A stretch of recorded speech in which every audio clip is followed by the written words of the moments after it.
this is Ben at Amalgam, and I want to show you how to connect to a Maxio account. You need to really just type an M to get the Maxio menu up.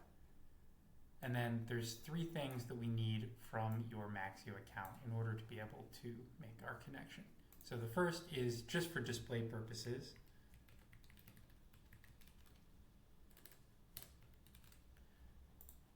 So we're going to just give it a name that will be indicative of who you're connecting to, what the company is. The second is the account URL. And so you can see the example here. So I've got my Maxio account open here, and I'm just going to copy this part of it. And it goes after the slash, after .com, through that first little section.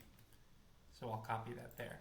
You don't need to include any of this other stuff. That just shows you what page you're on. So you can see if I change to my customer's home, it'll change a bunch of this other stuff. I just need the name of the account here. And then finally, and let me move my head, you need to go into the admin section and click on API tokens. Now, you may not have this option available. If that's the case, you need to turn on the API for your account. And at the moment, the only way to do that is to contact your customer service representative at Maxio.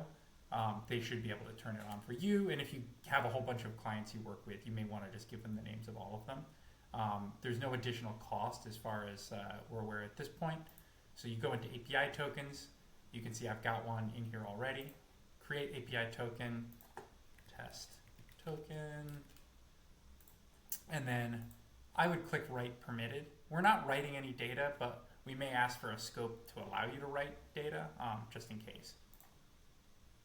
And so here it is. So you would copy this token. You can click on this button over here, copy that into the API key section here, click connect, and your integration's been created successfully. Now it's ready to use. You can go into the Excel or Google Sheets plugin and run reports with that, just as you would if you were doing it in the Maxio interface itself.